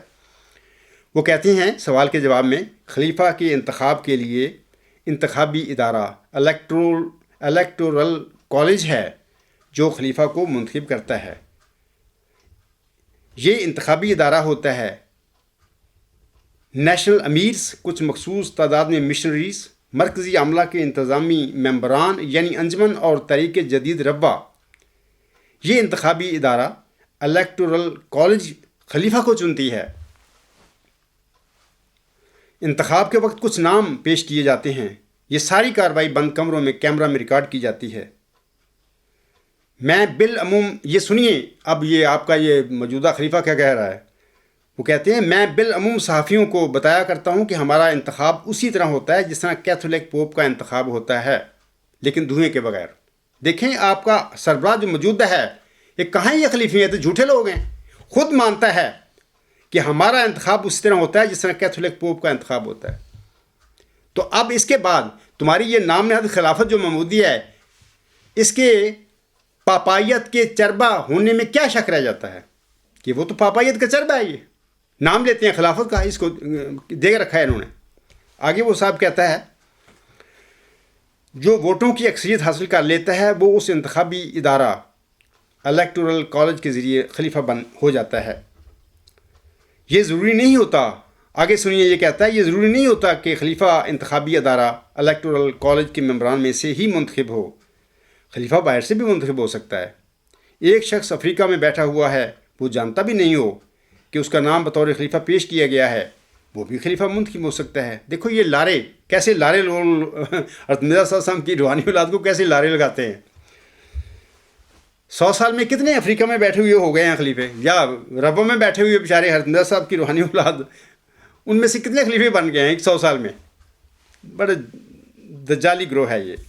آگے کہتا ہے، جب میں منتخب ہوا تھا، کتنا سفید جھوٹ بول رہا ہے، سنیے، جب میں منتخب ہوا تھا تو اس وقت مجھے تو پتہ ہی نہیں تھا کہ خلیفہ کے لیے میرا نام پیش کیا گیا ہے۔ انا للہ و انا الیہ راجعون۔ تو میں آپ لوگوں کو بتانا چاہتا ہوں، دیکھیں کہ یہ جو کہتا ہے نا کہ یہ 7 اکتوبر 2013 آسٹریلیا میں بچیوں کے پروگرام میں ایک بچی کے سوال میں انہوں نے یہ اس کا کہ خلیفہ کس طرح چنا جاتا ہے، اس کے جواب میں یہ بات کہی ہے۔ یہ جو ہے یوٹیوب پر، الاسلام میں بھی یوٹیوب پر، یہ آپ اس کا یہ سوال، بچی کا سوال اور اس کا جواب یہ پڑھ سکتے ہیں، بلکہ کہ دیا ہوا یہ ترجمہ جو میں نے کیا بالکل وہی ہے جو انہوں نے انگلش میں کہا تھا۔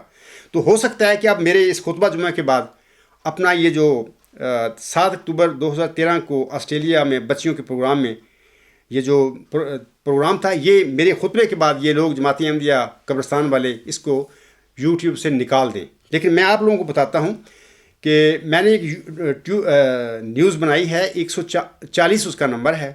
بعض وجوہات ہیں جس کی وجہ سے میں اس وقت خطبہ سے پہلے اس کو آن ایئر نہیں کر سکا الغلام.com پر، کچھ مجبوریاں تھیں میری، لیکن انشاءاللہ تعالیٰ بڑی جلدی 1-2 دن میں انشاءاللہ تعالیٰ اس نیوز کو 140 نیوز ہوگی، میں آن ایئر کروں گا۔ وہاں پہ یہ بشک نکال بھی دیں یوٹیوب سے، یہ مرزا مسرور کا یہ پروگرام جو سوال کا جواب دیا ہے، تب بھی آپ الغلام.com پر مرزا مسرور صاحب کا یہ جو بیان ہے جو بھی میں نے پڑھا ہے آپ سن لینا ان کے منہ سے۔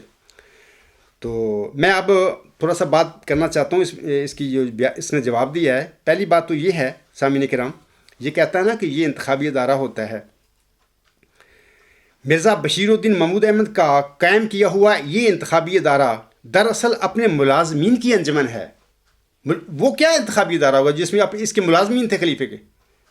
دوسرا یہ یاد رکھیں کہ بند کمروں میں اپنے ملازمین سے جو مرضی چاہے کروا لو، وہ کیا کر سکتے ہیں بیچارے، وہ تو تمہارے ملازم ہیں، بند کمرے کر کے تو وہ تم کچھ بھی کروا سکتے ہو، بند کیمروں میں ریکارڈ کر سکتے ہو، ان سے کروا سکتے ہو۔ تیسری بات یہ یاد رکھیں کہ مرزا مسعود صاحب تسلیم کرتے ہیں اور کہتے ہیں کہ جماعت احمدیہ قبرستان میں خلیفہ کا چناؤ بھی کیتھولک پوپ کے چناؤ کی طرح ہوتا ہے۔ یہ بالکل اس کا سٹیٹمنٹ ہے۔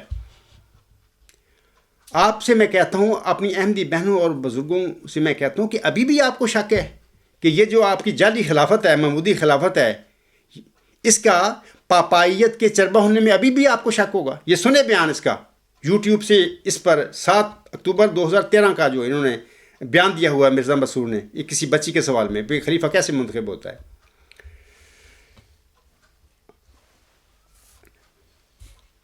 اس کے بعد میں آپ لوگوں کو بتاتا ہوں کہ یہ کہنا کہ خلیفہ کا چناؤ انتخابی ادارے سے باہر سے بھی ہو سکتا ہے صرف ایک ڈرامہ ہے۔ آج تک خاندان مسیح موعود سے باہر میں آپ لوگوں کو بتانا چاہتا ہوں کہ جتنے بھی خلیفے گزرے ہیں ان کے، مثلا 1914 میں 14 پھر تو خلافت پر قبضہ کیا، یا 1965 میں جب تیسرا خلیفہ بن گیا، یا 1982 میں، یا ابھی 2003 میں خلیفہ رابع کی موت کے بعد، ان 3-4 دفعہ جو خلافت کا ہوا ہے، کبھی کیا اس انتخابی ادارے میں، الیکٹورل باڈی میں، کبھی حضرت مرزا صاحب کی اولاد جو تھی اس کے باہر سے بھی کسی کا نام پیش ہوا تھا؟ ایک دفعہ مجھے بتا دیں تحقیق کر کے۔ تو لارے لگا رہے ہیں افریقہ میں رہنے والا اگر احمدی بیٹھا ہوگا تو وہ بھی خلیفہ منتخب ہو سکتا ہے۔ دیکھو اتنے ظالم لوگ ہیں، اتنے جھوٹے اور دجالی لوگ ہیں کہ ایک دفعہ بھی ثابت نہیں ہوتا 100 سال میں کہ کسی ایسے انسان کا صرف نام پیش ہو گیا ہو خلیفہ کے لیے جو حضرت مرزا صاحب کی جسمانی نسل سے باہر ہو۔ باتیں کر رہے ہیں کہ افریقہ میں بیٹھا ہوا بھی احمدی جو ہوگا اس کا بھی نام پیش ہو سکتا ہے۔ ہوگا کیا ہے، جب تک یہ لوگ تمہارے قبضے میں ہیں، جب تک تمہاری یہ جعلی خاندانی مجلس انتخاب ہے، اس وقت تک یہ کیسے ہو سکتا ہے کہ کسی اس انسان کو جو حضرت مرزا صاحب کا ماننے والا متقی انسان ہو اور اللہ تعالیٰ چاہتا ہو کہ میں اس کو بناؤں، وہ تو پھر انڈیپینڈنٹ اللہ تعالیٰ اس کو کھڑا کرے گا جیسے اس نے مجھے کھڑا کیا ہے۔ تمہاری یہ جعلی مجلس انتخاب خاندانی جو ہے، یہ کبھی حضرت مرزا صلی اللہ علیہ وسلم کی اولاد سے باہر آپ علیہ السلام کی جماعت میں سے کسی کو بھی بطور خلیفہ چننے کے لیے تیار نہیں ہوگی۔ یہ جعلی مجلس انتخاب۔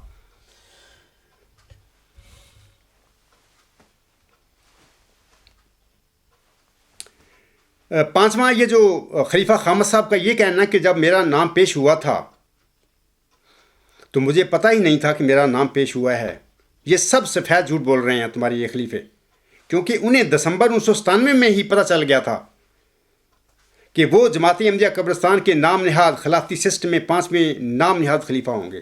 میں آپ کے آگے 3 ثبوت دیتا ہوں، آپ لوگوں کے آگے رکھتا ہوں۔ پہلا ثبوت یہ ہے کہ مرزا منصور احمد کی وفات کے موقع پر جناب مرزا طاہر احمد نے اپنے 12 دسمبر 1997 کے خطبہ جمعہ میں اس طرح فرمایا تھا، سنیے۔ وہ مرزا شریف احمد کے حوالے سے حضور صلی اللہ علیہ وسلم کے ایک الہام، اب تو ہماری جگہ بیٹھ اور ہم چلتے ہیں کا ذکر کر کے بظاہر آپ کے بیٹے مرزا منصور احمد کو اس کا مصداق بنا رہے تھے، لیکن در پردہ مرزا طاہر احمد صاحب حضور صلی اللہ علیہ وسلم کے مذکورہ الہام یعنی اب تو ہماری جگہ بیٹھ اور ہم چلتے ہیں کے ذریعے مرزا منصور احمد کے حوالہ سے اپنے ملازموں پر مشتمل اپنی خاندانی مجلس سے انتخاب کو یہ پیغام دے رہے تھے کہ میرے بعد میرا جانشین مرزا منصور احمد ہوگا۔ اسی خطبہ جمعہ میں آگے چل کر وہ جناب مرزا مسرور احمد کے متعلق ہر قسم کے شک و شبہ کو، ہر قسم کے ابہام کو بھی دور کر دیتے ہیں۔ وہ یہ کہہ کر، اب سنیے وہ کیا کہتے ہیں۔ وہ کہتے ہیں اب میں ساری جماعت کو حضرت صاحبزادہ منصور احمد صاحب کے لیے دعا کی طرف توجہ دلاتا ہوں، اور بعد میں، اب سنیے وہ کیا کہہ رہے ہیں، اور بعد میں مرزا مسرور احمد صاحب کے متعلق بھی کہ اللہ تعالیٰ ان کو بھی صحیح جانشین بنائے۔ اب دیکھیں وہ تو جانشین بنا، یہ تو 1997 میں دسمبر میں جانشین بنا دیے گئے تھے، یہ شخص کہہ رہا ہے کہ جب میرا نام، مجھے تو پتہ ہی نہیں اس وقت جب انتخاب ہوا تھا کہ کسی نے میرا نام پیش کر دیا، حالانکہ 1997 دسمبر میں اس خطبے کے بعد ان کو پتہ لگ گیا تھا، مرزا طاہر نے ہی ان کے باپ کی وفات کے بعد ناظر اعلیٰ بنایا تھا ربا کا صدر انجمن احمدیہ میں، تو اس کو تو اس وقت پتہ لگ گیا تھا کہ میں اگلا جانشین میں ہوں. تو یہ کتنا جھوٹ بول رہا ہے کہ جب میں انتخاب ہوا اس کمرے میں بیٹھا ہوا تھا اس مجلس میں، مجھے تو پتہ ہی نہیں کسی نے میرا نام بھی پیش کیا ہے. آگے خلیفہ طاہر صاحب کہتے ہیں تو ہماری جگہ بیٹھ جا، یہ اس کا نام لے کر کہہ رہے ہیں، تو ہماری جگہ بیٹھ جا کا مضمون پوری طرح ان پر صادق آئے اور اللہ تعالیٰ ہمیشہ ان کی حفاظت فرمائے اور ان کی اعانت فرمائے. یہ تذکرہ چوتھا ایڈیشن صفحات 609 تا 610 بحوالہ الفضل انٹرنیشنل لندن 30 جنوری تا 5 فروری 1998، وہاں پر یہ حوالہ پڑھا جا سکتا ہے. ان جگہوں پر میں دوبارہ یہ الفاظ دوبارہ پڑھ دیتا ہوں کہ تاکہ سامعین کو تسلی ہو جائے ان کی کہ یہ کیا ڈرامہ کرتے ہیں ہمارے ساتھ. خلیفہ رابع صاحب کہتے ہیں اب میں ساری جماعت کو حضرت صاحبزادہ مرزا منصور احمد صاحب کے لیے دعا کی طرف توجہ دلاتا ہوں، اور بعد میں مرزا مسرور احمد صاحب کے متعلق بھی کہ اللہ تعالیٰ ان کو بھی صحیح جانشین بنائے. تو ہماری جگہ بیٹھ جا کا مضمون پوری طرح ان پر صادق آئے اور اللہ تعالیٰ ہمیشہ ان کی حفاظت فرمائے اور ان کی اعانت فرمائے. تو اب دیکھیں کہ یہ جھوٹ نہیں بولا ہے شخص نے کہ جی مجھے تو پتہ نہیں تھا کہ کسی نے میرا نام بھی پیش کیا ہے. اس کو تو 1997 دسمبر میں یہ خطبہ جمعہ جب مرزا طاہر نے دیا اس کے بعد پتہ چل گیا تھا، اور ناظر اعلیٰ جب بن گیا اس کو پتہ چل گیا تھا کہ میں جانشین ہوں اگلا. دوسرا ثبوت سنیے. یہ خطبہ سننے کے بعد کیل میں میرا ایک سابقہ دوست میرے پاس آیا اور اس نے مجھے کہا یہ خطبہ سن کے کہ جناب مرزا طاہر احمد نے تو اپنے 12 دسمبر 1997 کے خطبہ جمعہ میں مرزا مسرور احمد کو اپنا جانشین نامزد کر دیا ہے. سامعین کرام، اب سوال ہے کہ مرزا مسرور احمد جسے مرزا طاہر احمد نے مرزا منصور احمد کی وفات کے بعد ربا میں ناظر اعلیٰ بنایا تھا، کیا اسے یہ خطبہ سننے کے بعد پتہ نہیں چلا ہوگا کہ مرزا طاہر احمد نے ان کی بطور خلیفہ خامس نامزدگی کر دی ہے، جبکہ میرا وہ دوست عام آدمی ہے، کوئی جماعت احمدیہ میں اس کا نہ کوئی عہدہ ہے نہ کوئی رول ہے، اس کا ایک عام ہے، لیکن اس کا ذہن زندہ مردہ ذہن نہیں ہے. اس نے آپ لوگوں کو برین واش نہیں ہوا، یہ اس کی خوبی ہے. تو اس کی وجہ سے اگر وہ ایک عام آدمی احمدی کو پتہ چل سکتا ہے 12 دسمبر 1997 کا خطبہ سن کے کہ مرزا طاہر نے اپنے خطبہ میں اپنے جانشین یعنی مرزا مسلم کو بطور جانشین بنائے جانے کا اشارہ دے دیا ہے، بلکہ واضح پیغام دے دیا ہے اپنی خاندانی مل سے جو ان کی ہے الیکٹرل کالج جو ہے، تو مرزا مسرور کو کیا نہیں پتہ لگا ہوگا کہ جی آئندہ جو ہے خلیفہ وہ میں ہوں. تو یہ شخص جھوٹ بول رہا ہے اس مجلس میں انتخاب کے وقت، مجھے تو پتہ ہی نہیں کہ کسی نے میرا نام پیش کر دیا. اتنے جھوٹے اور اتنے مطلب کہ کاذب لوگ ہیں یہ لوگ. تیسرا ثبوت سنیے. تیسرے ثبوت سے پہلے میں آپ لوگوں کو بتا دیتا ہوں کہ آج بھی اگر یہ میرا دوست جو ہے جس کا میں حوالہ دے رہا ہوں انشاءاللہ اگر اس سے پوچھا جائے تو وہ ضرور اپنے اس بیان کی تصدیق کرے گا کہ میں نے عبدالغفار کے آگے یہ بات بتائی تھی اس کو 1997 میں یہ خطبہ سننے کے بعد، وہ اس سے انکار نہیں کرے گا. وہ الگ بات ہے کہ میرا یہ دوست آج یزیدی کیمپ میں بیٹھا ہوا ہے اپنی دنیاوی مفادات کے لیے. اللہ تعالیٰ اس کو بھی سمجھ دے اور اس کو تقویٰ نصیب فرمائے. تیسرا ثبوت سنیے. اب تیسرا ثبوت میں پیش کرتا ہوں اس کے لیے کہ خلیفہ مسعود صاحب نے یہ کہہ کے کہ جی مجھے تو پتہ ہی نہیں کہ میرا نام بھی کسی نے پیش کیا ہے، یہ جھوٹا بیان ہے اس کا. کہ جب مرزا طاہر احمد 19 اپریل 2003 کو فوت ہوئے تو ان کی وفات کے بعد ایم ٹی اے کی انتظامیہ نے مرزا طاہر احمد کے 12 دسمبر 1997 کے خطبہ جمعہ کو ایم ٹی اے پر بار بار نشر کرنا شروع کر دیا تھا. ایم ٹی اے کی انتظامیہ نے ایسا کیوں کیا تھا؟ سوال یہ ہے میرا احمدی بہنوں بھائیوں اور بزرگوں سے. یہ ہے ان لوگوں کا خلیفہ خدا بناتا ہے کا فراڈ. یہ کہتا ہے کہ مجھے تو پتہ ہی نہیں تھا کہ میرا کسی نے نام پیش کر دیا. اتنے جعل ساز لوگ ہیں جن کو تم کہتے ہو کہ یہ خدا کے بنائے ہوئے خلیفے ہیں، یہ قدرت ثانیہ کے مظاہر ہیں، یہ قدرت ثانیہ کے مظاہر ہیں، یہ خدا کے بنائے ہوئے خلیفے ہیں. یہ تو جعل ساز لوگ ہیں، یہ تو بلاد مشق کے نمائندے ہیں جنہوں نے حضرت مرزا صاحب وسلم کی احمدیت کا ستیہ ناش کر دیا ہے، اتنا گند ڈال دیا ہے کہ میں سمجھتا ہوں کہ ایک بہت بڑا کام ہے میرے آگے، مشن ہے جس کو اللہ تعالیٰ کی دی ہوئی توفیق کے مطابق میں انشاءاللہ کامیاب ہوں گا. اس میں یہ میں نے کام کرنا ہے، گند نکالنا ہے اس میں سے احمدیت میں جو ان لوگوں نے ڈالا، اور ایک مصفہ احمدیت کر کے میرا سب کی قدموں میں لے کے رکھ دینی ہے جا کے. یہ آپ کی احمدیت ہے.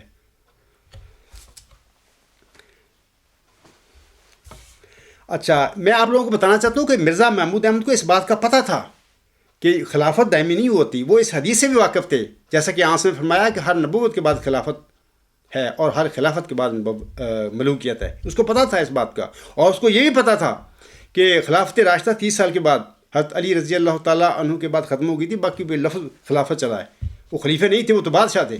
میں اس کا حوالہ بھی آپ لوگوں کو پڑھ کے سنا دیتا ہوں تاکہ آپ کو پتہ چل جائے کہ یہ جو باتیں ہیں ساری وہ جانتا تھا. اس کے باوجود اس نے ڈرامے کیے اور لوگوں کو گمراہ کیا، احمدیوں کو، اور اپنی مذہبی اقتدار کو طول دیا اور مضبوط بنایا اللہ اور اس کے رسول اور اس کے مسیح علیہ السلام کا نام لے لے کر. یہ تفسیر کبیر جلد 6 صفحہ 391 پر اس کے الفاظ ہیں. وہ کہتے ہیں حضرت علی رضی اللہ تعالیٰ عنہ کے بعد صرف لفظ خلافت باقی رہ گیا تھا، لیکن امراً بادشاہت قائم ہو گئی اور خلافت کے لیے جو شرط ہے کہ تبلیغ دین اور تبلیغ اسلام کرے وہ مٹ گئی تھی. پس شرط کہ ضائع ہونے سے مشروط بھی ضائع ہو گیا اور خدا تعالیٰ کا وعدہ ٹل گیا. سامعین کرام، جب آن حضرت صلی اللہ علیہ وسلم کی وفات کے بعد خلفائے راشدین کے بعد نام کی خلافت رہ گئی تھی، خود مانتے ہیں مرزا بشیر الدین محمود احمد، تو پھر حضرت مرزا صاحب علیہ السلام جو آپ کے غلام تھے، آپ کی وفات کے بعد خلفائے راشدین کا سلسلہ قیامت تک کس طرح جاری رہ سکتا ہے؟ دراصل احمدی خلافت راشدہ خلیفہ اول رضی اللہ تعالیٰ عنہ کی وفات کے بعد ختم ہو کر ملوکیت یعنی بلائے دمشق میں بدل دی گئی تھی. صرف نام ہے ایک خلافت دا، یہ جو کوئی خلافت نہیں ہے. یہ اگر خلافت محمدیہ جو ہے راشدہ 30 سال کے بعد ختم ہو گئی حضرت علی رضی اللہ تعالیٰ عنہ کے بعد، تو پھر یہ جو خلافت ہے 100 سال تک آپ کی چلی ہے، یہ کہاں خلافت ہے؟ یہ تو بلائے دمشق ہے. بلکہ یہ جو آپ کی نام نہاد محمودی خلافت ہے، یہ پاپائیت کا دراصل چربہ ہے، نقل ہے، اس کی کاپی ہے، ذل ہے اس کا.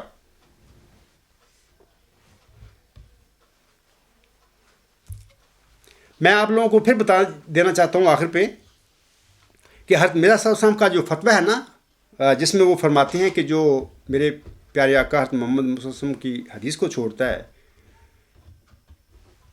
تم اس شخص کو، اس خبیث کو، اس کو خبیث قرار دیتے ہیں، تم بھی چھوڑ دو اس کو، اور اس کو خبیث کہتے ہیں. یہ مرزا صاحب السلام کا فتویٰ ہے، میرا نہیں ہے.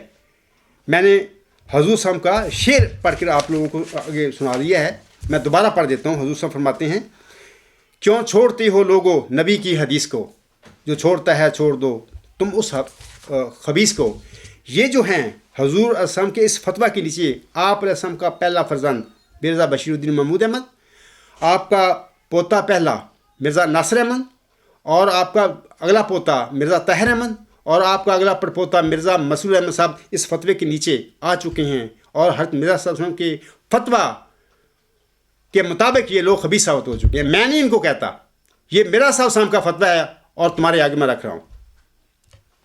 اور پھر یہ بھی یاد رکھیں کہ میں جو کچھ کہتا ہوں دلیل کے ساتھ اور ثبوت کے ساتھ کہتا ہوں. میں ہوائی دعوے نہیں کر رہا. میں ہر بات کی جو میں کہتا ہوں اس کا میں ثبوت پیش کرتا ہوں آپ لوگوں کے آگے. اگر کوئی انسان چاہے مجھے غلط ثابت کرنا، میدان میں آ کر دلیل کے ساتھ میری بات کسی کو بھی غلط ثابت کر کے دکھا دے. اب آخر میں سامعین کرام، حضور صاحب کے ایک حوالہ کے ساتھ میں اپنا خطبہ ختم کرتا ہوں. حضور صاحب فرماتے ہیں، کیونکہ دشنام دہی اور چیز ہے اور بیان واقعہ کا گو وہ کیسا ہی تلخ اور سخت ہو دوسری شے ہے. ہر ایک محقق اور حق گو کا یہ فرض ہوتا ہے کہ سچی بات کو پورے طور پر مخالف گم گشتہ کے کانوں تک پہنچا دے وے. پھر اگر وہ سچ کو سن کر افروختہ ہو تو ہوا کرے. حضور صاحب فرما رہے ہیں، کسی کی بات کی، کسی انسان کی پرواہ نہ کرو، سچی بات ضرور کرو، ثبوت کے ساتھ کرو، پر کسی سے ڈرنے کی کوئی ضرورت نہیں. اسی پر میں اپنا خطبہ ختم کرتا ہوں. وما علینا الا البلاغ وآخر دعوانا الحمد للہ رب العالمین. اولا وآخر وظاہر وباطنا هو مولانا نعم المولا ونعم النصیر ونعم الوکیل.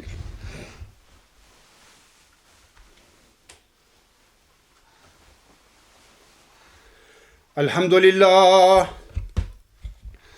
الحمد للہ نحمدہ ونستعینہ ونستغفرہ ونؤمن بہ ونتوکل علیہ ونعوذ باللہ من شرور انفسنا ومن سیئات اعمالنا من یہدہ اللہ فلا مضل لہ ومن یضللہ فلا هادي له ونشهد أن لا إله إلا الله ونشهد أن محمدا عبده ورسوله عباد الله رحمكم الله ان اللہ یأمر بالعدل والإحسان وإیتاء ذی القربى وینہی عن الفحشاء والمنکر والبغی یعظکم لعلکم تذکرون اذکروا اللہ یذکرکم وادعوہ یستجب لکم ولذکر اللہ اکبر.